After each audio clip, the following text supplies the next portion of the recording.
आज तो big boss का फिनाले है, मुझे तो बेसब्री से इंतजार है उसका। नहीं नहीं नहीं, आज मेरी सीरियल का बड़ा ही तगड़ा एपिसोड आने वाला है, मैं तो वो देखूंगी। नहीं, आज इंडिया पाकिस्तान का मैच है, मैं वो देखूंगी। नहीं, आज मेरी फेवरेट मूवी आने वाली है, मैं तो वही देखूंगी। उन चारों में टीवी को देखने को लेकर जंग छिड़ गई और उनकी आवाज सुनकर उनकी सास सरला वहां आ गई।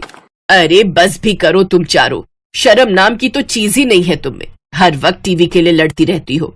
अब तुम चारों में से कोई टीवी नहीं देखेगा, मेरा सत्संग का प्रोग्राम आने वाला है, आज तो मैं वही देखूंगी। इधर दो टीवी का रिमोट और तुम सब जाकर काम पर लग जाओ। सरला उनसे रिमोट ले लेती है और अपनी पसंद का टीवी देखने बैठ जाती है। कुछ दिन बाद, अगर उस दिन तुम मुझे इंडिया पाकिस्तान का मैच देखने देती तो तुम्हारा क्या ही जाता, तुम लोगों के बकवास सीरियल तो रोज ही आते हैं।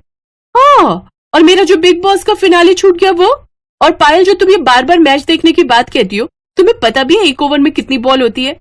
अरे तुम सब चुप भी हो जाओ, नहीं तो माँ जी हमें इस रसोई से भी बाहर निकाल देगी। इसीलिए तो कहती हूँ ये सब बकवास की चीजें छोड़कर कॉमेडी वाली चीजें देखा करो, इससे लड़ाइयां कम होंगी सब में। अरे तो अपना घर कौन सा किसी कॉमेडी शो से कम है, यहाँ की कहानी देख लिया करो। चारों इस बात पर हंसने लगी। बाहर हॉल में बैठी सरला ने उनसे कहा, अरे अब किस बात पर हंस रही हो, जल्दी जल्दी खाना बनाओ। इनका भी कुछ समझ नहीं आता, कब हंसने लगती हैं और कब लड़ने लगती हैं।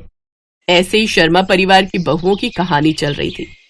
एक दिन उनकी सास उनसे, तुम चारों की चारों कान खोलकर सुन लो, कल तुम्हारी मौसी सास और मौसा ससुर जी आ रहे हैं।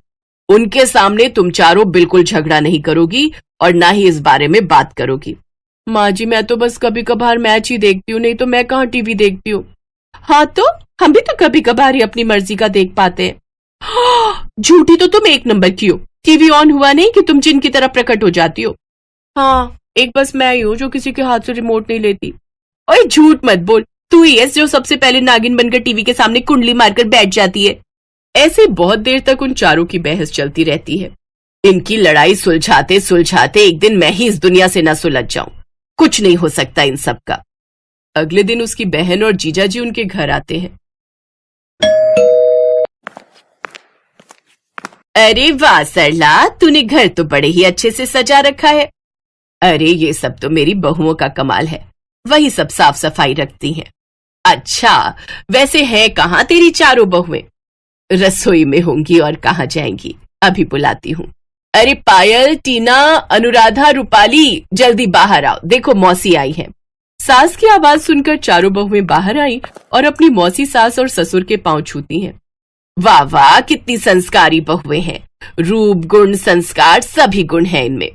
हाँ, वो तो अभी टीवी चलने दो, तब सारे संस्कार बाहर आ जाएंगे। तुमने जरूर कोई पुण्य किए होंगे जो इतनी सुशील और अच्छी बहुएं तुम्हें मिली हैं। वो दोनों बातें कर ही रही थी कि तभी अनुराधा आती है।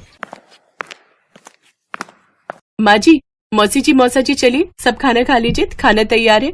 खाना खाकर मौसी और सासू माँ टहलने चली जाती है और मौसा जी बैठकर टीवी देखते हैं। तभी मौके का फायदा उठाकर पायल वहां आती है।